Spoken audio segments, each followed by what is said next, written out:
यबीन ताहिरीन मासूमीन अल्लाहुम्मा वफ़क़ना व जमीअल मुश्तग़लीन बिहुर्मत मुहम्मद व आले तय्यबीन ताहिरीन। बिस्मिल्लाहिर्रहमानिर्रहीम।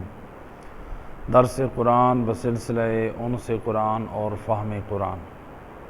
कुरान मजीद की छोटी सूरतों में जो सिलसिला हमारा चल रहा था, 30वें पारे में आज जो सूरत है सूरह अबस। सूरह अबस इसको उलमाए मुफस्सिरीन ने मक्की सूरतों में से करार दिया है और इस सूरत की टोटल 42 आयात हैं, 42। आज इंशाअल्लाह 20 आयात और इंशाअल्लाह नेक्स्ट वीक में, हफ्ते में इंशाअल्लाह 22 आयात का पैगाम। इस सूरत की फ़जीलत के बारे में रिवायत हज़रत मोहम्मद मुस्तफ़ा सल्लल्लाहु अलैहि वसल्लम से आपने फरमाया, जो शख्स इस सूरह अबस की तिलावत करेगा वो मैदान क़यामत में जब महशूर होगा तो इस हालत में होगा कि उसका चेहरा मुस्कुरा रहा होगा और हशाश बशाश होगा। यानी दूसरे लोग मैदान महशर में खौफज़दा होंगे, रो रहे होंगे, गिरिया कर रहे होंगे और हसरत की निगाहों से देख रहे होंगे, लेकिन इस सूरत के पढ़ने वाला जो है मुस्कुराते हुए चेहरे के साथ खुश होगा। और कुरान मजीद में जो मुस्कुराते हुए खुश चेहरे वालों की जो शान बयान की है वो अल्लाह ताला ने वो अहले जन्नत के बारे में ज़िक्र किया है, जो हमारी गुज़श्ता सूरतों में ज़िक्र हुआ है। तो गोया यानी इसमें इशारा है कि यानी वो अहले जन्नत में से हो। इन आयात में से पहले 10 आयात की तिलावत, उनका तर्जमा और पैगाम। बिस्मिल्लाहिर्रहमानिर्रहीम। अबस व तवल्ला अन जाअहुल अमा वमा युद्रीका लअल्लहु यज़्ज़क्का औ यज़्ज़क्करु फतनफ़अहु ज़िक्रा अम्मा मन इस्तग़ना व अन्त लहु तसद्दा वमा अलैका अल्ला यज़्ज़क्का व अम्मा मन जाअका यसअ व हुवा यख़शा फ़अन्त अन्हु तलहा। इन आयात का तर्जमा। पहली आयत मजीदा, अबसा व तवल्ला, उसने तुर्श रोई इख्तियार की और मुंह फेर लिया। यानी उस शख्स ने, एक शख्स जो है तुर्श रोई यानी तुंद मिजाजी सख्त रवैये से किसी से पेश आया और फिर उसने मुंह फेर लिया। अल्लाह ने उसका ज़िक्र किया। उसने कब तुर्श रोई, तुंद मिजाजी, तल्ख मिजाजी उसने इख्तियार की और मुंह फेरा। अनजाअहुल अमा, कि एक नाबीना शख्स उसके पास आया। जब एक नाबीना शख्स आया तो उसने मुंह फेर लिया, कराहत करते हुए, नफ़रत करते हुए। वमा युद्रीका लअल्लहु यज़्ज़क्का, वमा युद्रीका लअल्लहु यज़्ज़क्का, आपको क्या खबर, शायद वो संवर जाता। औ यज़्ज़क्करु फतनफ़अहु ज़िक्रा, यह नसीहत सुनता और नसीहत उसे फ़ायदा देती। तो यानी अगर वो शख्स या तो नसीहत हासिल करता, सुनता, या फिर नसीहत उसे फ़ायदा देती। अम्मा मन इस्तग़ना, और जो बेपरवाही करता है, फ़अन्त लहु तसद्दा, उसकी तरफ तो पूरी तवज्जो करता है। वमा अलैका अल्ला यज़्ज़क्का, हालांकि उसके न संवरने से आप पर कोई इल्ज़ाम नहीं है।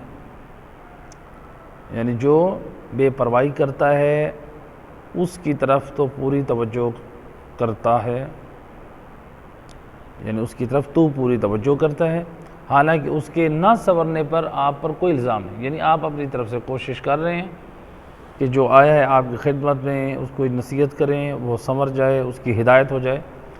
लेकिन अगर वो नहीं सुधरता, वो हिदायत नहीं पाता तो आप पर इल्ज़ाम नहीं है, यानी आपने अपनी शरई ज़िम्मेदारी अदा कर दी। वो अम्मा मन जाअक यसआ, और जो शख्स तेरे पास दौड़ा आता है वह हुआ यख्शा, और वही वो डर भी रहा है। यानी या रसूल जो आपके पास आता है, दौड़ा आता है, यानी नसीहत के लिए, हिदायत के लिए, वो डरता भी है। वह अन्ता अन्हु तलहा, आप उससे बेरुखी करते हैं। तो अब इन आयात में मुराद क्या है? तो कोई ये ना समझे कि इन आयात में रसूलुल्लाह को ख़िताब किया गया तो ये रसूलुल्लाह को इसमें तंबीह किया गया है।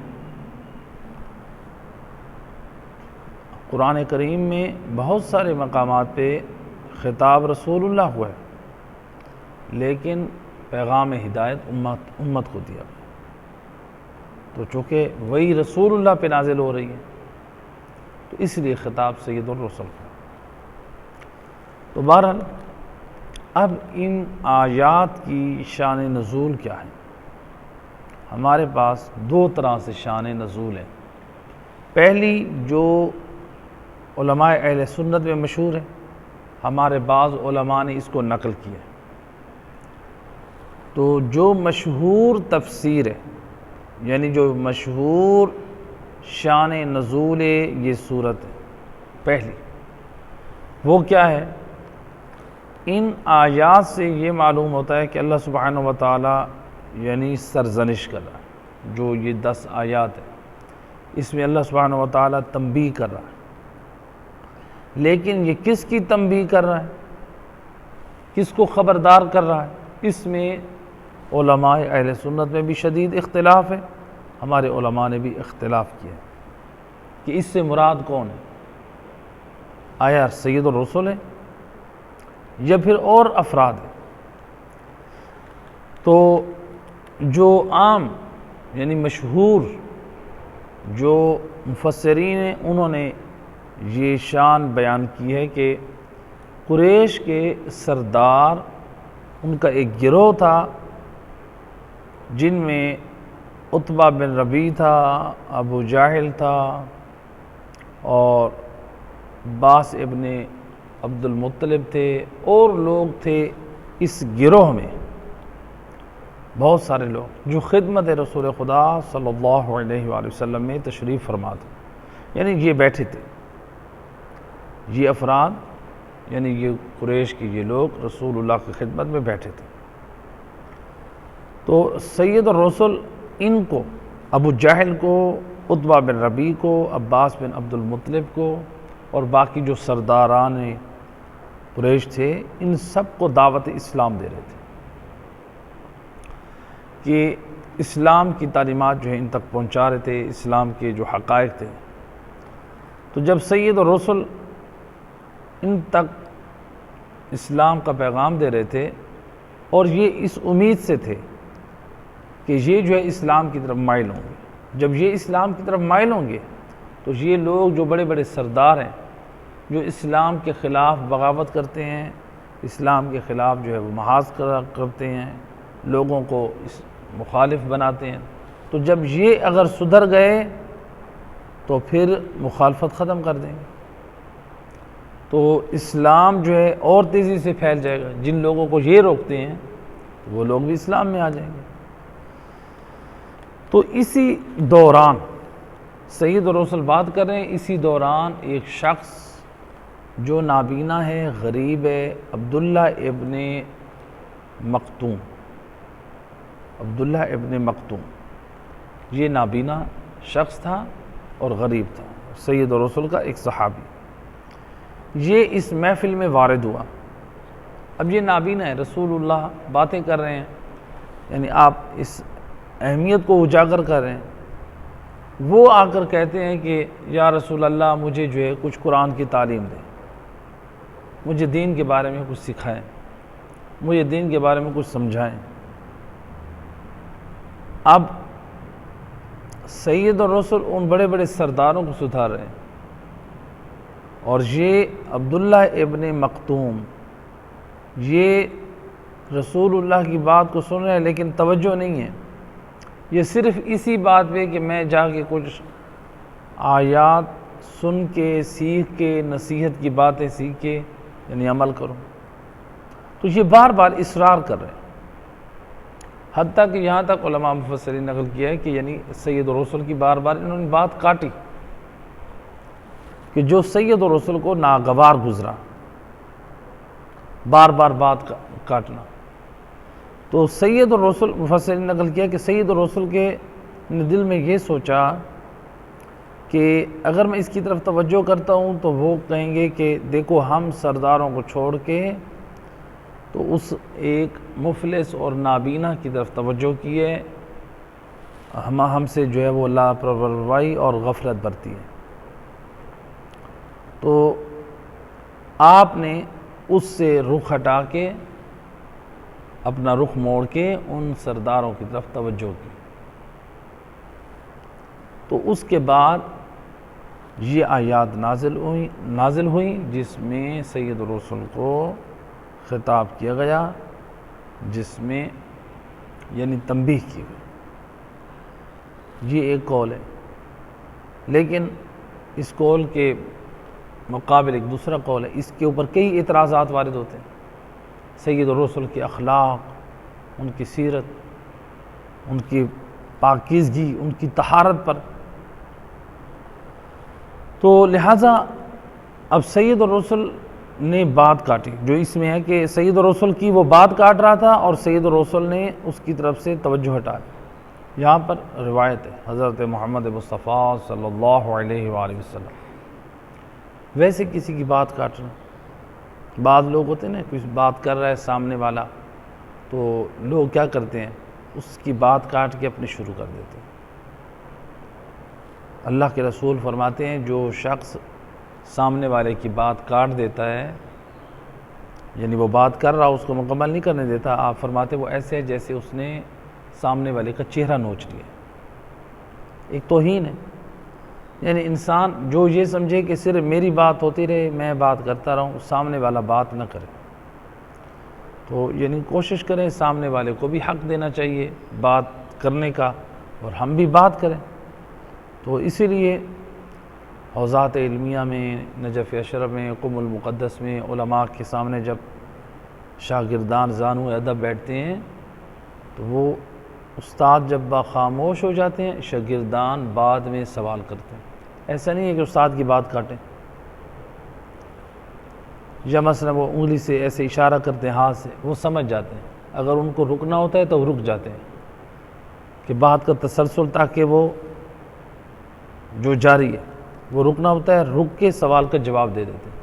वरना वो अपनी बात मुकम्मल करके उसके बाद इशारा करते हैं अब आप फरमाएं। तो लिहाजा एक तो बात नहीं काटनी चाहिए, चाहे उस्ताद हो या कोई भी हो सामने वाले। और जब सामने वाला फिर बोलना शुरू करे तो फिर उसकी मुकम्मल बात सुननी चाहिए। तो हम लोग ये करते हैं कि सामने वाले की बात मुकम्मल नहीं सुनते, थोड़ी सी सुनी, कुछ बात की, फिर उसने कहा नहीं मेरी मुराद ये है, हमने फिर बात की, जवाब दिया। तो लिहाजा बेहतर है इंसान मुकम्मल बात सुने तो और उसके बाद जवाब दे। लिहाजा बात जो है वो काटनी नहीं चाहिए, बेअदबी और बद अखलाक़ी के ज़ुमरे में आती है बात काटना। और दूसरा जो महफ़िल के आदाब में, एक तो बात नहीं करना चाहिए, दूसरा ये महफ़िल के आदाब में से यानी उलमा की महफ़िल में बज़्म में बैठे हैं, बाद लोग होते हैं वो अपनी कहानी और अपने किस्से शुरू कर देते हैं। तो इसलिए कहा गया है कि उलमा की महफ़िल में जब बैठें, अहले इल्म की महफ़िल में जब बैठें, आप उनसे इस्तिफ़ादा करें, आप इल्म की बात सीखें, उनसे समझने की बात सीखें। आप वहाँ पे जो है ऐसी बात न करें वहाँ पे। तो लिहाजा उस महफ़िल में अपनी बात न करें, उस महफ़िल में समझने के लिए सवाल करें, उलझने के लिए सवाल भी ना करें। बाज़ लोग होते हैं कि हम चेक करते हैं, एक चीज़ का इल्म है फिर आप चेक कर रहे हैं, मालूम कर रहे हैं। तो मासूमीन ने इसकी भी मज़म्मत की है। मौला अली अलैहिस्सलाम ने मना फरमाया है कि आप किसी को आप उलझने के लिए सवाल करें, समझने के लिए हमेशा सवाल करें, हिदायत के लिए, इस्लाह के लिए, नसीहत के लिए सवाल करें। तो इस तरह से तो बाद लोग होते हैं, यानी बाद स्टूडेंट्स स्कूल में, मसलन स्कूल में टीचर से या दीनी मदारिस में अगर कोई अपने टीचर से सवाल करे और फिर वो बेचारा शर्मिंदा हो जाए, खामोश हो जाए, और बाद में स्टूडेंट्स आपस में कहें कैसे आज उस्ताद को फंसाए, ये ख़ुद गुनाह है, इंसल्ट है, ये तौहीन है उस्ताद की। तो उस्ताद को फंसाया या ये कहना कि हमने आज उस्ताद को कैसे उलझा के रख दिया। हज़रत मोहम्मद सल्लल्लाहु अलैहि वसल्लम फरमाते हैं, अल्लाहुम्मा सल्लि अला मुहम्मद, आप फरमाते हैं बरकतुल इल्म फ़ी ताज़ीमिल उस्ताद, अल्लाह ने इल्म की जो बरकत रखी है वो उस्ताद की ताज़ीम में रखी है।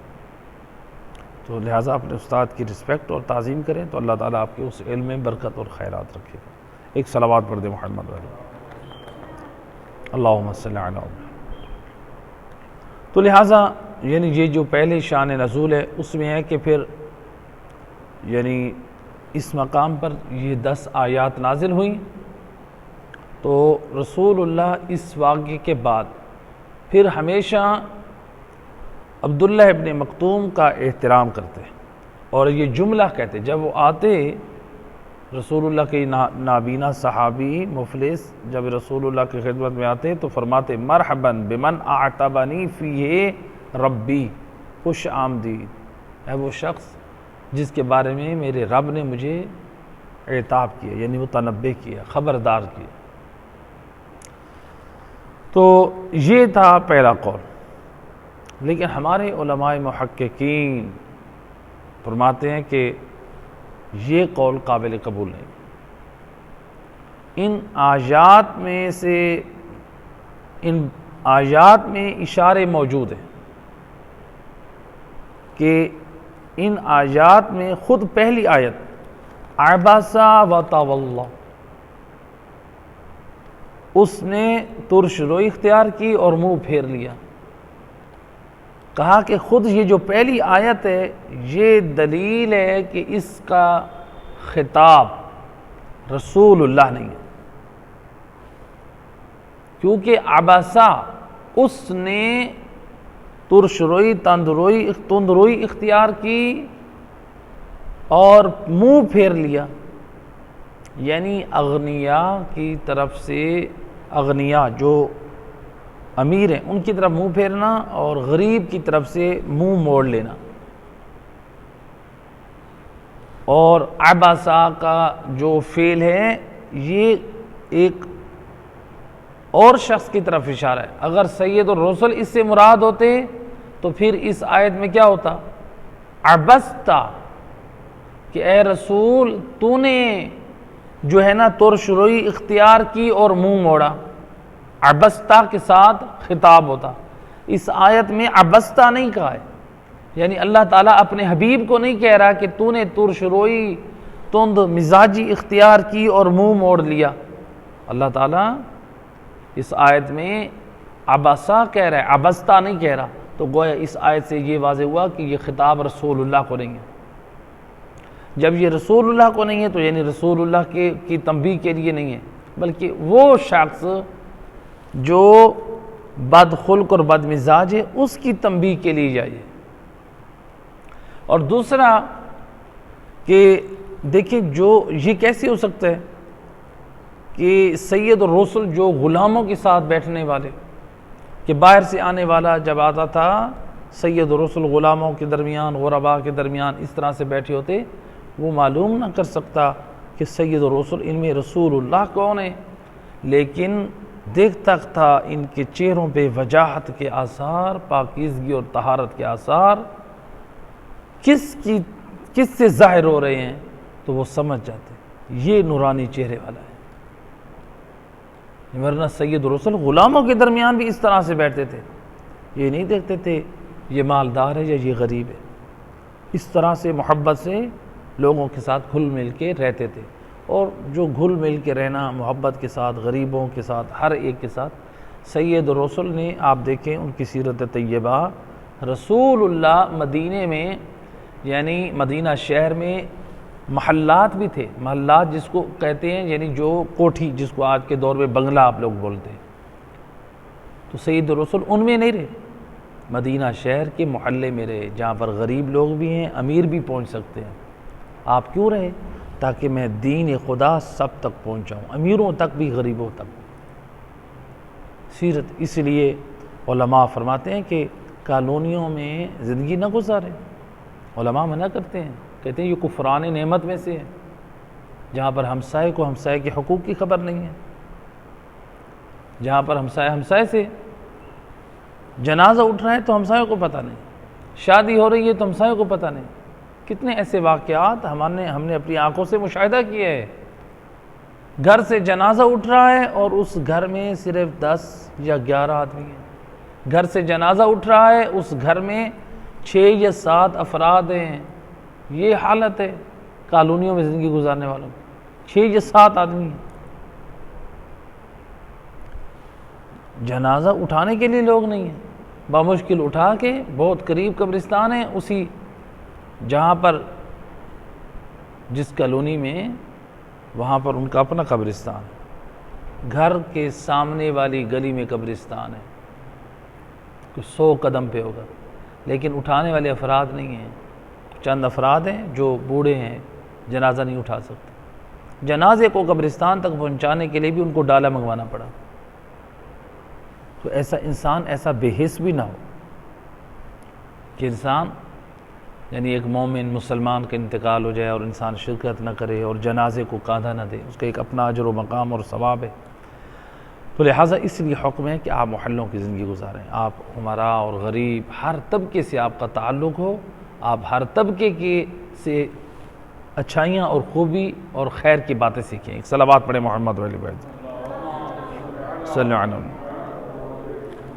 तो लिहाजा अब ये सैयद और रसूल के अखलाक के मुनाफी है कि वो एक गरीब और मुफलिस जो नाबीना सहाबी आया, सैयद और रसूल उससे बेखबर हो के जो सरदार अबू जहल, उतबा बिन रबी और दीगर जो सहाबा, दीगर जो सरदार थे, रसूलुल्लाह उस गरीब को छोड़कर उसकी तरफ तवज्जो करें। हालांकि सूरह कलम में अल्लाह सुब्हानहु व तआला ने आपके अखलाक के बारे में यूँ फरमाया, व इन्नका लअला खुलुक़िन अज़ीम, ऐ मेरे हबीब तू खुल्क़ अज़ीम का मालिक है। यानी अल्लाह कुरान में सूरह कलम में अपने हबीब अपने रसूल के अखलाक हमीदा का कसीदा पढ़ रहा है, और इन आयात में जो रसूलुल्लाह का तारुफ कराया जा रहा है, इसमें सैयद रसूल का अखलाक तुंद और सख्त बयान किया जा रहा है। और जो सूरह कलम है वो पहले नाजिल हुई है और जो सूरह अबस है वो बाद में नाजिल हुई है। तो इसीलिए उलमाए मुफस्सिरीन फरमाते हैं ये कैसे हो सकता है कि पहले वाली सूरत में अल्लाह अपने रसूल के अखलाक के आलिया का कसीदा बयान करे, उसकी शान और अज़मत के गुन गाए, और बाद वाली जो सूरत है उसमें सैयद और रसूल के अखलाक की मज़म्मत करे, उनकी तंबीह करे, उनको ख़बरदार करे। ये सैयद और रसूल का अखलाक नहीं है, बल्कि ये एक और शख्स है जिसके अंदर ये तुंद मिजाजी और तल्ख मिजाजी थी, तुर्श रोई थी, जिसकी तंबीह की गई है और खिताब रसूलुल्लाह को किया गया है। जैसे बहुत सारी वही रसूलुल्लाह की खिदमत में आती है, तो सैयद और रसूल को खिताब करके उम्मत को सुधारा जा रहा है। तो ये है। तो लिहाजा अब ये था यानी उलमा ने जो इतराज़ात किए, और भी हैं, लिहाजा हम चाहते हैं मुख्तसर। अब यहाँ पर ये जो मुंह फेरने वाले थे लोग, ये कौन थे? जो दूसरा कौल है, कहा कि ये जो मुंह फेरने वाले थे, जब हज़रत अब्दुल्ला इब्न मक्तूम रसूलुल्लाह के नाबीना सहाबी जो गरीब सहाबी थे, ये जब वारिद हुए तो बनु उमैया के सरदार जमा थे, बनु उमैया के सरदार वो जमा थे। उनमें से एक शख्स था, बनु उमैया में से एक शख्स था, उसने उस आने वाले गरीब को जब देखा कि ये आ रहा है इस महफिल में, जो रसूलुल्लाह के पास बैठे थे, यानी रसूलुल्लाह उनको दावत इस्लाम या दीन दे रहे हैं, अब उसने देखा कि ये शख्स आ रहा है हज़रत अब्दुल्ला इब्न मक्तूम, तो उसने अपने दामन को समेटा कि इसका मेरे साथ बैठने से मेरे कपड़े मैले ना हो जाएं। इसने घिन और नफ़रत महसूस की।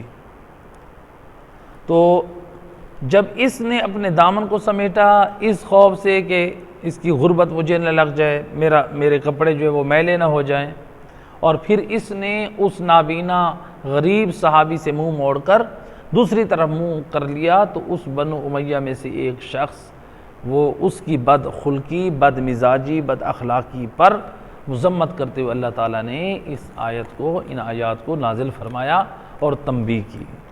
वरना सैयदुर रसूल अखलाक हमीदा के मालिक हैं। जी, एक सलावत पढ़े मोहम्मद वाले। और रसूलुल्लाह के अखलाक को अगर यूँ देखें कि जब एक यहूदी आया रसूलुल्लाह के मौला अली अलैहिस्सलाम की खिदमत में, एक यहूदी आया मौला अली अलैहिस्सलाम की खिदमत में बाद अज़ वफ़ात रसूल, आकर कहता है कि या अली, यानी मुझे दुनिया ने भेजा है, दुनिया वालों ने, कि नबी के दीन के वारिस जी हैं, सिफली आप मेरे लिए अपने नबी के औसाफ बयान करें, वो कैसा है, ताकि मैं फिर हक़ को तलाश करूं। मौला अली अलैहिस्सलाम वारिस इल्म नबी, वारिस अखलाक नबी क्या फरमाते हैं? आप फरमाते हैं, देखिए उसने सवाल क्या किया है, मुझे अपने नबी के अखलाक की, उसकी सिफ़ात के बारे में बताएं। अब मौला अलैहिस्सलाम को चाहिए था कि रसूलुल्लाह के अखलाक बयान करते, आपने सवाल कर लिया। फरमाते हैं सिफली मताउद दुनिया, तो मुझे दुनिया के बारे में बता, उसकी औसाफ बयान कर। वो यहूदी कहता है कि आप मुझे अपने नबी के औसाफ के से आगाह करें ताकि मैं हक़ को पहचानूं, और वो क्या, और मौला अली अलैहिस्सलाम क्या फरमाते, तू मुझे दुनिया की औसाफ बता। हो सकता है जहाँ हम में से कोई होता वहाँ पे एतराज़ करता मौला जी है, लेकिन वो बाब मदीनतुल इल्म है, वो बाब हिकमत हैं, वो चाहते थे इस जुमले से कैसे हिदायत करो। वो कहता है, यहूदी कहता है मेरा सवाल आपके नबी के बारे में है, आप मुझसे सवाल दुनिया के बारे में कर रहे हैं। और फिर कहता है कि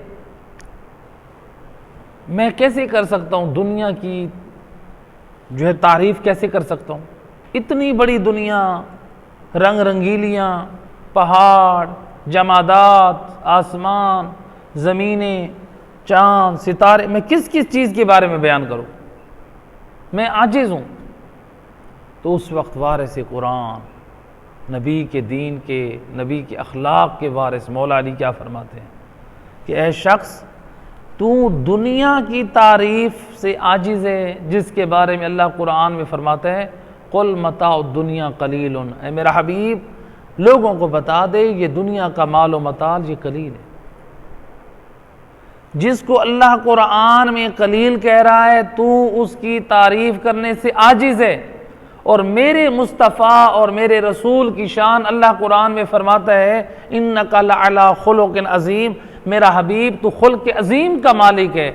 जिसको अल्लाह अज़ीम कह रहा है उसकी मैं कैसे तौसीफ़ करूं, जबकि तू कलील जो कम है उसकी तारीफ़ से आजिज़ है। अल्लाह अकबर। एक आयत के इस जुमले में मौला अली ने अज़मत नबी का कसीदा पढ़ लिया। उस वक्त सैयद अमीरुल मोमिनीन की खिदमत में कहता है हाथ आगे बढ़ाएं कि मैं आपके नबी का कलमा पढ़ना चाहता हूँ। यह सैयद रसूल का अखलाक इस कदर बुलंद था। आप बच्चों में सलाम में सबकत करते थे, गरीबों में सलाम में पहल करते थे, गुलामों में सलाम करते थे। हैं जी, वो रसूल जिसकी मोहब्बत में अल्लाह ने कायनात को बनाया, ऐसे कि नहीं, ईमान है कि नहीं? हम फिर ये क्यों भूल जाते हैं जिस नबी की मोहब्बत में अल्लाह ने कायनात को बनाया, उसको इतना उसकी मोहब्बत में बना तो वो सबको सलाम करे, बच्चों को भी, गरीबों को भी, गुलामों को भी, सबको सलाम में पहल करे। और जिसकी मोहब्बत में हमें दुनिया से थोड़ी सी मिकदार मिल गई, थोड़ी सी, हम कहते हैं हम मलिक साहब हैं, हम सैयद हैं, हम सरदार हैं, हम फलां हैं, अब लोग हमें सलाम करें। हम जितना भी मालदार बन जाएं, जितना भी बुलंद रुतबा बन जाएं, हम तो रसूलुल्लाह के पाए खाक के बराबर भी नहीं हैं जी। तो हम सैयद रसूल इतनी अजमत के मालिक हो के वो सलाम में पहल कर रहे हैं, तो हम क्या हैं? हमें तो जो मिल रहा है रसूलुल्लाह की मोहब्बत के सदक़े में मिल रहा है। एक अज़मत रसूल खुदा सल्लल्लाहु अलैहि वसल्लम पे सलावत भेजें। अल्लाहुम्मा सल्ली मुहम्मद व आले मुहम्मद। तो लिहाजा ये 10 आयात थी। इसके बाद वाली 10 आयात और उसका तर्जमा। कल्ला इन्नहा तज़किरतुन फमन शाअ ज़करह फी सुहुफ़िन मुकर्रमा मरफ़ूअतिन मुत्तहरा बिअयदी सफ़रा किरामिन बररा क़ुतिलल इंसानु मा अकफ़रा मिन अय्यि शैइन ख़लक़ा मिन नुत्फ़तिन ख़लक़हु फ़क़द्दरा सुम्मा अस्सबील यस्सरा सुम्मा अमातहु फ़अक़बरा। तो ये 21वीं आयत की भी मैंने तिलावत कर दी है, लेकिन हम सिर्फ 20 यानी 10 आयत का तर्जमा और उनका पैगाम। तो यहाँ पर आयत नंबर 11 में अल्लाह ने फरमाया ये ठीक नहीं है, ये ठीक नहीं। कुरान तो नसीहत की चीज़ है। कुरान किसकी चीज़ है? कुरान कौन सी चीज़ है? नसीहत की चीज़ है। यानी अल्लाह ने ये कुरान नसीहत बनाकर नाजिल किया। फमन शाअ ज़करा, जो चाहे इससे नसीहत ले। यानी घर में कुरान आ गया है, नसीहत का मजमुआ है और हम नसीहत हासिल नहीं कर रहे, किस कदर बदनसीब है। फी सुहुफ़िन मुकर्रमा, पुरअज़मत आसमानी कुतब में से है। यानी ये कुरान मजीद जो आसमानी सहीफ़े हैं, किताबें हैं, उनमें से है ये। मरफ़ूअतिन मुत्तहरा, जो बुलंद व बाला और पाक साफ है। बिऐदिन सफ़रा, ऐसे लिखने वालों के हाथों में। किरामिन बररा, जो बुजुर्ग और पाकबाज हैं। यानी ये कुरान मजीद। क़ुतिलल इंसानु मा अकफ़रा, अल्लाह की मार इंसान पर यह कैसा नाशुक्र है। नाशुक्र इंसान के लिए अल्लाह की मार की बात आई है, यानी उसको मौत हो, हलाकत हो। क़ुतिलल इंसानु मा अकफ़रा, अल्लाह की मार इंसान पर कैसा नाशुक्र है। मिन अय्यि शैइन ख़लक़ा, अल्लाह ने उसे किस चीज़ से पैदा किया। मिन नुत्फ़तिन ख़लक़ा फ़क़द्दरा, एक नुत्फ़ा से फिर अंदाजे पर रखा उसको। सुम्मा सबीला यस्सरा, फिर उसके लिए रास्ता आसान किया। ये 10 आयात। अब देखें इन आयात में अल्लाह सुब्हानहू व तआला ने क्या फरमाया। कुरान क्या है? नसीहत है। किसके लिए नसीहत है? जो नसीहत चाहे, यानी ये नसीहत और हिदायत की किताब है। अब देखें हमारे उलमा में से अल्लामा मजलसी साहिब बिहारुल अनवार किस कदर अजीम अपने ज़माने के मुहद्दिस थे, जो खिदमत मज़हब आले मोहम्मद उन्होंने किए, आसार आले मोहम्मद को जमा किया। उस ज़माने में बहुत मुश्किल था। 110 जिल्दों पर मुश्तमिल है ये किताब बिहारुल अनवार, जिसमें अखलाक आले मोहम्मद है, जिसमें सीरत आले मोहम्मद है, जिसमें फ़िक़्ह आले मोहम्मद है, जिसमें आले मोहम्मद के मज़हब का दिफा किया गया है। यानी इस कदर अजीम ये किताब बिहारुल अनवार। लेकिन इस किताब के मुक़दमे में अल्लामा मजलसी ने एक बड़ा अजीम जुमला नकल किया। वो फरमाते इस किताब के पढ़ने वालों, आपकी ज़िम्मेदारी है, इस किताब की जब रिवायात पढ़ो तो अपने ज़माने के जो मुहक्किकीन हैं, उलमाए अहले इल्म हैं, उनकी तरफ रजू करो। देखो कि जो इल्मी मीज़ान के मुताबिक, यानी जो रिवायत सही हो उसको कबूल करो, वरना जो कुरान और हदीस से टकराती नज़र आए, सुन्नत से टकराती हुई नज़र आए, उसको छोड़ दो। यानी ऐसा नहीं कि हदीस आप बिहारुल अनवार को कुरान समझो, ऐसा नहीं, बल्कि उसकी तहकीक और रिसर्च। बाद लोग होते हैं एक रिवायत पढ़ी और फिर उसी के ऊपर हुक्म बयान कर देते। फेसबुक के ऊपर हदीस आ गई, व्हाट्सएप में आ गई, बस उसी के ऊपर हुक्म शरई बयान कर देते हैं। ऐसा नहीं करना चाहिए। हो सकता है वो हदीस ज़ईफ़ हो सकता है वो हदीस झूठी हो सकता है वो हदीस जो है वो काबिल एतबार ना हो। कितने ऐसे लोग थे जो पकड़े गए, जिनको फांसियों पे लटकाया गया, जिन्होंने इकरार किया था हमने मज़हब आले मोहम्मद में इमाम जाफ़र सादिक़ अलैहिस्सलाम और इमाम मोहम्मद बाक़िर अलैहिस्सलाम के नाम से 4-4 हज़ार दो हज़ार हदीसें घड़ के इमाम से मंसूब करके मज़हब आले मोहम्मद में छोड़ दिए। इकरार किए दुश्मनों ने, इकरार किए दुश्मनों ने, आइम्मा हुदा का नाम लेके। वो चाहते थे आले मोहम्मद का जो मज़हब है उसको मस किया जाए, उनकी तालीमात को इस तरह से ख़राब किया जाए कि उनकी चाहने वालों के दरमियान जो है वो समझना है कि हक़ क्या है। तो लिहाजा हमेशा उलमा के साथ तमस्सुक रखें, उनके साथ जुड़ कर हक़ बात उनसे मालूम करें। एक सलावत पढ़े मोहम्मद वाले बहन। तो अल्लामा मजलसी के बारे में मिलता है कि वो फरमाते हैं कि मैंने अपनी ज़िंदगी में जितनी मरतबा कुरान का ख़त्म किया, अव्वल से आखिर मरतबा, हर मरतबा परवरदिगार ने हर आयत से मुझे अजीम पैगाम हिदायत दिया, हर मरतबा नया पैगाम दिया। अब देखिए कितनी मरतबा उन्होंने अपनी ज़िंदगी में ख़त्म कुरान किए। कहते हैं हर मरतबा हर आयत में अल्लाह ने मुझे नया पैगाम हिदायत दिया। अगर हम सही मानों में कुरान को पढ़ें, कुरान को समझें, कुरान की तालीमात में गौर करें तो हमारे लिए इसमें कुरान में पैगाम हिदायत है। और अल्लाह सुब्हानहू व तआला कुरान करीम में इरशाद फरमाते हैं, एक आयत मजीदा सूरह इमरान में फरमाए वमा यज़क्करु इल्ला उलुल अलबाब, और नसीहत सिर्फ़ अहले दानिश को नसीब होती है, यानी साहिबान अक्ल, इन लोगों को नसीहत हासिल होती है। तो लिहाजा कुरान से नसीहत हासिल करें। कुरान नसीहत की किताब है।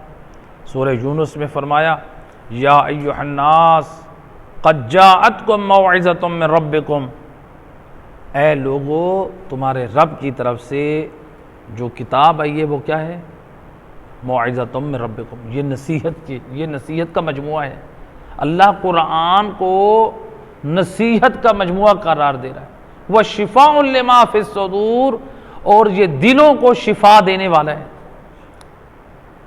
वह हुदन, और ये किताब कुरान हिदायत है। वह रहमतुल लिल मोमिनीन, और ये कुरान मोमिनीन के लिए रहमत है। यानी इस कदर ये अजीम किताब है कि जो मोमिन के लिए इस कदर ये अजमत और शराफत लेकर आई है। तो लिहाजा देखिए अब हमारे घरों में कुरान हो लेकिन हम कुरान से इस्तिफ़ादा न करें तो हम खुद अपना नुकसान करें। एक मिसाल दिया करता हूँ, देखें आपने डॉक्टर से दवाई ली, डॉक्टर से दवाई लेकर आए और आपने दवाई रख दी। डॉक्टर ने कहा इंशाल्लाह आप 3 दिन खाएं आपको अफाका होगा।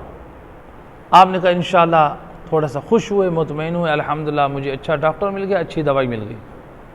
आपने दवाई लेके घर में रख दी है, दवाई नहीं खा रहे हैं। अब उसमें फ़ायदा है, कुरान में जी कहा गया ना कि फ़ायदा उसके लिए जो नसीहत हासिल करे। अलैकुम अस्सलाम। अब ये कुरान हमने घर में तो लेकर रखा है, ये कुरान हमें फ़ायदा कब देगा, जब कुरान के पैगामात और नसीहतों पर अमल करेंगे तब ये कुरान हमें फ़ायदा पहुँचाएगा। दवाई लेकर रख दी है, दवाई ने हमें फ़ायदा नहीं पहुँचाना जब तक हम दवाई डॉक्टर की हिदायत के मुताबिक इस्तेमाल नहीं करेंगे। इसी तरह से कुरान का सिर्फ घर में लेके रख दें कि हम मुसलमान हैं, कुरान पे ईमान रखते हैं, हमारे घर में कुरान नहीं है, कुरान ले आते हैं। भाई कुरान ले आओ, कुरान पढ़ो, कुरान समझो, कुरान पर अमल करो, तब कामयाब मोमिन बनोगे। तो लिहाजा कुरान की अज़मत के बारे में आयत नंबर 13 और 14 में, जिसमें अल्लाह सुब्हानहू व तआला ने यानी अज़मत की और बुज़ुर्गी की बात की है। देखें कुरान की शान और अज़मत,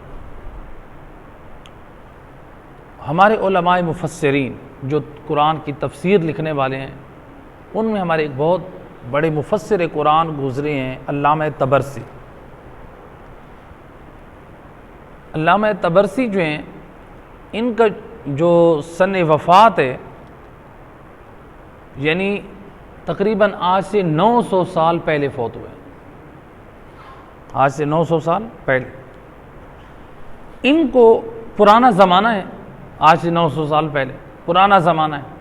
उस वक्त यानी आज भी लोग कोमा में चले जाते हैं, लेकिन डॉक्टर मालूम कर लेते हैं कि ये कोमा में है। उस दौर में जो कोमा में जाता था सकते की बीमारी में, यानी नब्ज़ भी हरकत में नहीं है और दिल की हरकत भी जो है मालूम नहीं हो रही है, ज़हरी तौर पे हाथ रखने से उस वक्त इतनी जदीद मशीनरी और आलात नहीं होते थे। ये अल्लामा तबरसी जो हैं साहिब तफसीर कुरान, ये सकते में कोमा में चले गए। लोगों ने समझा इनकी डेथ हो गई है। क्या किया लोगों ने? हुस्न कफन दे के जनाजा पढ़ा के इनको दफन कर दिया। अब ये कब्रिस्तान में, यानी जब कब्र में नीचे हैं, अंधेरा है, इनका सकता, इनका कोमा टूटा, अफाका हुआ, आंख खुली, क्या देखा? मैं तो कब्रिस्तान में, कब्र के अंदर हूँ और मेरे जिस्म पे कफन है। ज़रा खुद सोचें, अगर हमारे साथ ऐसा हो जाए हमारी क्या कैफियत होगी? हम तो वहीं पे अपनी जान दे बैठेंगे इस खौफ से कि अब हम कब्र में आ गए। तो लिहाजा ये जिंदा थे, कोमा में थे, सकते की बीमारी थी। इनकी जब आंख खुली, कफन भी बदन पे मौजूद है और कब्र भी बंद है। अब इन्होंने घबराए नहीं है, रोए नहीं है। इल्म आले मोहम्मद रखने वाले आलिम में किस तरह से इन्होंने काम किया, मुतवज्जे हुए अल्लाह की बारगाह में, गिरिया और फरियाद करके कहते हैं, ए पालने वाले मेहरबान अल्लाह, जो तूने कुरान लोगों की हिदायत के लिए नाजिल फरमाया है, ए मेरा अल्लाह मुझे यहाँ से ज़िंदा निकाल, मैं लोगों की हिदायत और हयात ज़िंदगी हिदायत के लिए मैं तफसीर कुरान लिखूँगा। मन्नत माने, मेरा अल्लाह मुझे यहाँ से ज़िंदा निकाल, मैं नज़र करता हूँ तेरी खुशनुदी के लिए, लोगों की हिदायत के लिए, लोगों की अबदी ज़िंदगी के लिए मैं एक तफसीर कुरान लिखूँगा। अल्लाह ने उसी लम्हे में इनकी दुआ को पूरा किया, इनके खुलूस को सामने रखते हुए। या कुछ ही देर में वहाँ पे कफन चोर आए। बाद लोग सवाल करते हैं कि कफन चोर उस वक्त कफन क्यों चोरी करते थे? एक ज़माने में कपड़े की वैल्यू सोने से ज़्यादा होती थी। आजकल तो आप जदीद मशीनरी के ज़रिए से ये कपड़ा बनाते हैं, बहुत सस्ता होता है, मिल जाता। उस दौर में बहुत मुश्किल होता था कपड़ा बनाना। कपड़े की कीमत सोने से ज़्यादा होती थी। सोना इतना कीमती नहीं था जितना कपड़ा कीमती था। तो लिहाजा कफन चोर कफन जो है वो उतारने के लिए चोरी करने की घर से कब्रिस्तान में आया, कब्र को खोदा।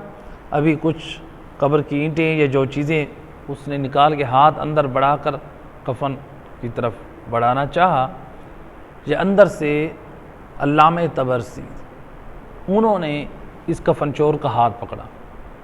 अब जब हाथ पकड़ा तो ये खौफज़दा हो गया, अब मेरे बचने का कोई चांस नहीं। एक मरतबा घबराया, उन्होंने पहले हाथ पकड़ा, अब बोल रहे हैं, कहते हैं कि कफन चोर, मज़ीद और घबरा गया, अब तो मेरी खैर नहीं है। पहले हाथ पकड़ा था, अब बोल भी रहे। कहा घबरा नहीं, मुतमईन रहे, मैं तुझे कुछ नहीं कहता, मैं मुर्दा नहीं हूँ, मैं ज़िंदा हूँ। कौम ने गलती से मुझे मुर्दा समझ के दफन किया है, देखो मुझे यहाँ से निकाल के मेरे घर तक पहुँचाओ, ये कफन भी तुम्हें दूंगा और इसके अलावा और भी बहुत सारा माल तुम्हें दूंगा। कफन चोर मुतमईन हुआ, उसने कब्र को खोद के अल्लामा तबरसी को बाहर निकाल के उनको घर की तरफ ले आया। इन्होंने अपना वादा वफा किया। पहली फुर्सत में अल्लाह का शुक्र अदा करके तफसीर कुरान लिखी। 10 जिल्दों में तफसीर कुरान लिखी, तफसीर मजमाउल बयान, अरबिक में। अब नहीं मालूम इसका उर्दू में तर्जमा हुआ या नहीं है। तो 10 जिल्दों पे ये तफसीर कुरान मौजूद है। ये किताब जब पहली मरतबा छपी और नशर हुई, यानी उस दौर में अब किस तरह से हाथ से लिख के नशर हुई, किस तरह से, यानी देखिए ना 900 साल पहले पहली मरतबा जो ये किताब नशर की गई, यानी कलमी नुस्खों के साथ, हाथ के साथ लिखकर 10 जिल्दें हाथ से लिखकर कौम के हाथों में दी गई। फिर उलमा ने उनके नुस्खे बनाए, लिखे। सब उलमा आते थे अपने अपने, वो नुस्खा लिख के ले जाते थे अपनी अपनी लाइब्रेरियों में। 900 साल, यानी वो किस ज़माने में ये नशर हुई? पहला नुस्खा 536 हिजरी में, 536 हिजरी में, यानी 1000 साल हो गए। 900 साल पूरे, 900 साल पूरे हो गए यानी इस किताब के छपने में। और फिर इस किताब तफसीर मजमुअल बयान से उलमा अहले सुन्नत और शिया सब ने इस्तिफ़ादा किया, आज तक इस तफसीर कुरान से इस्तिफ़ादा कर रहे हैं। और ये देखिए, ये है अज़मत कुरान, यानी मुश्किल वक्त में मन्नत मान रहे तो तफसीर कुरान की, और अल्लाह सुब्हानहू व तआला इस कुरान तफसीर कुरान के सदक़े में इतनी बड़ी मुश्किल से बाहर निकाल। आज हम भी देखें हम कैसी मन्नतें मानते हैं। लोग होते हैं ना, मन्नत मान ली, मैं फ़लाँ काम करूँगा, मैं फ़लाँ चीज़ बांटूँगी, मैं ये करूँगी, यानी ऐसी चीज़ें बात लोग मन्नतें मानते हैं। मसलन आम तौर पे ख़वातीन में मन्नतें होती हैं कि मसलन मैं चांदी की छल्ले बांटूँगी, मैं इसी तरह से कोई और काम करूँगी। आप ऐसी चीज़ की मन्नत माने जो खुदा और अहले बैत के नज़दीक पसंदीदा हो। ये जो सूरह दाहर है, किसकी शान में इसमें आयात नाज़िल हुई? बीबी फातिमा ज़हरा, मौला अली अलैहिस्सलाम, अहले बैत की शान में। अब सवाल ये कि ये आयतें नाज़िल क्यों हुई थी? उन्होंने क्या किया था? इमाम हसन इमाम हुसैन मरीज़ हुए थे, मौला अली और बीबी फातिमा ने मन्नत मानी थी, रोज़े 3 दिन रोज़े रखे थे, रोज़ा रखते थे, इफ्तारी के टाइम साहिल आ जाता था, उसको खाना खिलाते थे। फिर उनका ये अमल अल्लाह को इतना पसंद आया कि उनकी शान में आयतें कसीदा बनाकर नाज़िल की। तो हमें ये पैगाम मिला कि देखें, अगर बीबी फातिमा ज़हरा और मौला अली को कुरान में जो बयान हुई है, कोई मन्नत पसंद है तो वो रोज़ों की मन्नत है। आप ऐसी मन्नत माने, 2 रकअत नमाज नज़र माने, आप कोई मुश्किल हो, आप इसी तरह से अलबत्ता आप बाकी मन्नतें भी इस तरह से भी मान सकते हैं कि मसला परवरदिगार इमाम हुसैन की अज़मत का वास्ता मेरी फ़लाँ हाजत पूरी फरमा, मैं इमाम अलैहिस्सलाम का ज़िक्र मसाइब अपने घर कराऊँ, उनकी मैं नियाज़ दिलवाऊँगा। नज़र अल्लाह के लिए, नज़र सिर्फ़ अल्लाह के लिए होती है। जो मन्नत होती है वो किसके लिए होती है? अल्लाह के लिए, गैर खुदा के लिए नहीं होती। और हमारे यहाँ आम तौर पे जो मन्नतें मानी जाती है वो सही भी नहीं होती। औरतें आम तौर पे क्या कहती हैं? मैं मन्नत मानती हूँ कि मसलन मैं फ़लाँ काम करूँगी। ये मन्नत नहीं है। मन्नत के लिए अल्लाह के लिए लफ्ज़ इस्तेमाल करना ये ज़रूरी है। मन्नत के मानने के लिए ख़ास तरीका है, उलमा ने फ़िक़ही तौर पे जो बयान किया है। पर उसके अलग अहकाम बयान हो कि एक सलावत पढ़े मोहम्मद व अहले बैत। तो लिहाजा देखें, कुरान मजीद ये यानी इतना पुरअज़मत किताब है। सैयद रसूल एक मरतबा अपने असाब में बैठे तो आपने अपने असाब को ख़बरदार किया कि मेरे बाद एक बहुत बड़ा फितना आएगा और बड़े बड़े उस फितने में मुब्तला हो जाएंगे। मौला अली इब्न अबी तालिब अलैहिस्सलाम, वारिस दीन रसूल, वारिस कुरान, इमाम फरमाते हैं या रसूल अल्लाह, फिर उस वक्त आपके कलमा गो, आपके चाहने वाले क्या करें? उस फितने के वक्त लोग फितने से कैसे निकलें? इमाम अली ने ये नहीं पूछा या रसूल अल्लाह वो फितना कौन करेगा, फितना किसकी तरफ से होगा, फितना कैसा होगा। देखिए कितना अजीम सवाल किया मौला अली अलैहिस्सलाम ने। फरमाया कि या रसूल अल्लाह उस फितने से हम कैसे बचेंगे? यानी मोमिन को हमेशा फितनों से बचना चाहिए। कहा कि उस फितने से हम कैसे बचें? तो सैयद रसूल ने, यानी जब इमाम ने पूछा मल मखरजो मिनहा या रसूल अल्लाह, उस फितने से निकलने की क्या जगह है, क्या मकाम है? मखरज कहते हैं फितने से निकलने का रास्ता। आप लोग बाहर ममालिक में जो लोग जाते हैं, सऊदी अरब में, दुबई में और दीगर अरब कंट्रीज़ में, तो वहाँ पर आप देखते हैं ना कि जहाँ पर लिखा होता है इंग्लिश में एक्सिट, निकलने की जगह, वहाँ पर अरेबिक में लिखा होता है मखरज, निकलने का रास्ता। अरेबिक में कहते हैं मखरज, निकलने का रास्ता, और इंग्लिश में एक्सिट, निकलने का रास्ता। मौला अली अलैहिस्सलाम यही जुमला कह रहे हैं, मल मखरजो मिनहा या रसूल अल्लाह, उस फितने से निकलने का रास्ता क्या है? तो सैयद रसूल ने क्या जवाब दिया? आपने फरमाया किताबुल्लाह। उस फितनों का ज़माना हो तो तुम कुरान को थाम लेना, कुरान का दामन पकड़ लोगे तो फितनों से बच जाओ। आज देख लें हमारे माशरे में कितने फितने जन्म ले रहे हैं, एतिकादाती नज़रियाती तौर पे, मालूम भी नहीं होता बाज़ ऐसी महाफिल में, मजालिस में, यानी खुदा और आइम्मा अहले बैत के दरमियान। यानी अगर ये कह दिया जाए कि अल्लाह सुब्हानहू व तआला ने अपने तमाम इख्तियारात मोहम्मद वाले मोहम्मद को दे दिए, फिर अल्लाह में और मोहम्मद वाले मोहम्मद में कोई फ़र्क?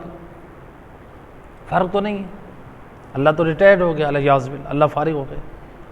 तो लिहाजा यानी कुरान मजीद अभी हमारे मौजूदा ज़माने में जो मुख्तलिफ़ अफ़कार हैं, मुख्तलिफ़ जो है वो गुमराहियाँ फैल रही हैं, अंदर से भी और ख़ारिज से भी।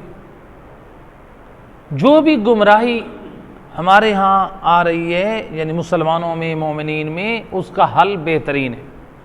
नबी ने भी क्या बताया? कुरान। लेकिन सिर्फ ये कि कुरान पे न रह जाएं, याद रखें जहाँ कुरान है वहाँ वारिसान कुरान भी है। सैयद रसूल ने अपनी ज़ुबान मुबारक से यही फरमाया, इन्नी तारिकुम फ़ीकुम मुस्तक़बिल किताब अल्लाह व इतरती अहले बैत। तुम्हारे दरमियान दो चीज़ें छोड़े जा रहा हूँ, कुरान और मेरी अहले बैत। जिस तरह स्कूल कॉलेज में सिर्फ किताबें काफ़ी नहीं है, प्रोफेसर टीचर की ज़रूरत है, इसी तरह हमारी हिदायत के लिए भी कुरान काफ़ी नहीं है, बल्कि कुरान और कुरान के वारिस मोहम्मद वाले मोहम्मद दोनों ज़रूरी हैं। वही मोमिन कामयाब है जो कुरान का दामन थामे और कुरान को समझे मोहम्मद वाले मोहम्मद से। अब देखें कुरान के बारे में इमाम हसन अलैहिस्सलाम ने क्या फरमाया। एक मिल के सलवात पढ़े इमाम की ज़ात है। अल्लाहुम्मा सल्ली अलैहि। इमाम हसन अलैहिस्सलाम ने बड़ा अजीम पैगाम दिया मुसलमानों को, अपने हुब्बदारों को, मोमिनों को। इमाम अलैहिस्सलाम फरमाते हैं, जब तुम्हारे दरमियान कुरान जैसी किताब मौजूद है, फिर तुम लोग गुमराह कुन किताबों, फिर तुम लोग गुमराह कुन बातों की तरफ क्यों तवज्जो करते हो? किताबों नहीं, गुमराह कुन बातों की तरफ तवज्जो क्यों करते हो जब तुम्हारे दरमियान कुरान मजीद जैसी किताब है? किस कदर मसला हल कर दिया इमाम अलैहिस्सलाम ने। जब कुरान तुम्हारे दरमियान मौजूद है, फिर गुमराह कुन बातें क्यों हैं तुम्हारे दरमियान? यानी अगर किसी ने कोई बात की है गुमराही पर मुश्तमिल है, जाके कुरान में चेक करो। कोई बात अगर है ऐसी, कुरान में चेक करो, देखो ये जो बयान करने वाला है ये कुरान के मुताबिक अकीदा बयान कर रहे हैं, अमल कुरान के मुताबिक बयान कर रहे हैं। अगर कुरान के मुताबिक है तो उसे कबूल करो, अगर कुरान के मुताबिक नहीं है उसे ठुकरा दो। खुद मासूम फरमाते हैं, अइम्मा हुदा अलैहिस्सलातु वस्सलाम फरमाते हैं, अगर हमसे कोई कौल मंसूब तुम्हें मिले उसे कुरान पर पेश करो। अगर वो कुरान की मुताबिकत करे, कुरान की तफसीर करे, कुरान से जो है मुवाफ़क़त करे तो उसे कबूल करे, उसे कबूल करो। अगर हमारी तरफ मंसूब कौल कुरान की मुखालफत करता नजर आए, कुरान से जुदा नजर आए, उसे दीवार पे दे मारो। वो हमारा कलाम नहीं है, वो दुश्मन ने बना के हमारी तरफ मंसूब कर दिया। तो लिहाजा यानी यहाँ पर इन आयात में हमें अज़मत कुरान और कुरान की अहमियत के बारे में ज़िक्र हुआ है। एक सलावत पढ़ दे मोहम्मद व अहले बैत। अल्लाहुम्मा सल्ली अला मुहम्मद। आयत नंबर 17, 18, 19 और 20, सिर्फ 4 आयत, इनका पैगाम। आयत नंबर 17 में इंसान की नाशुक्री का जिक्र मौजूद है।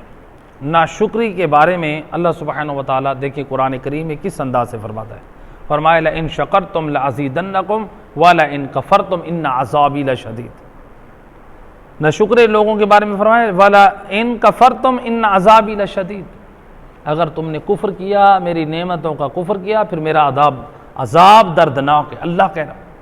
लेकिन इससे पहले क्या फरमाया? लइन शकरतुम लअज़ीदन्नकुम, अगर तुम शुक्रगुजार बंदे बने तो मैं अल्लाह भी तुम्हें अता करता जाऊँ, और अगर तुम ना शुक्रे बने तो फिर मेरा अज़ाब दर्दनाक है।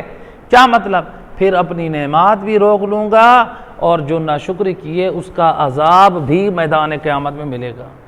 नाशुक्री इतना बड़ा गुनाह है। तो लिहाजा नाशुक्री इंसान कब करता है? इंसान आम तौर पे नाशुक्री कब करता है? इंसान जब देखता है ना कि अपने से बुलंद रुतबे वाले को, इसके पास जायदाद है, इसके पास माल है, इसके पास कार है, इसके पास रुतबा है, इंसान नाशुक्री शुरू कर देता है। कहते हैं इसके पास तो सब कुछ है, मेरे पास क्या है? आम तौर पे लोग ऐसे करते हैं कि नहीं करते? इसके पास, अल्लाह ने इसको पैसा दिया है, अल्लाह ने इसको मकान दिए है, अल्लाह ने इसको मनसब दिया है, हमें अल्लाह ने क्या दिया? हमें तो अल्लाह ने हमारे घर में तो फाके अलयाज़ बिल्लाह कुफ्रिया जुमले हैं। इस्लाह करें, ऐसी बातें ना करें जो लोग करते हैं। दायरे ईमान से निकाल देते हैं। हमें अल्लाह ने क्या दिया है? अल्लाह ने आपको वजूद बख्शा है, अल्लाह ने आपको मुसलमान बनाया है, अल्लाह ने आपको दिल में आले मोहम्मद की मोहब्बत डाली है, अल्लाह ने आपको इज्जत की ज़िंदगी दी है। आप और किस चीज़ पे नाज करना चाहते हैं? क्या आइम्मा अहले बैत ने जायदादों पे नाज किया? क्या आइम्मा अहले बैत ने माल और इन चीज़ों पे नाज किया? वो तो इल्म और हिदायत पे नाज करते थे कि अल्लाह ने हमारे हिस्से में इल्म रखा है।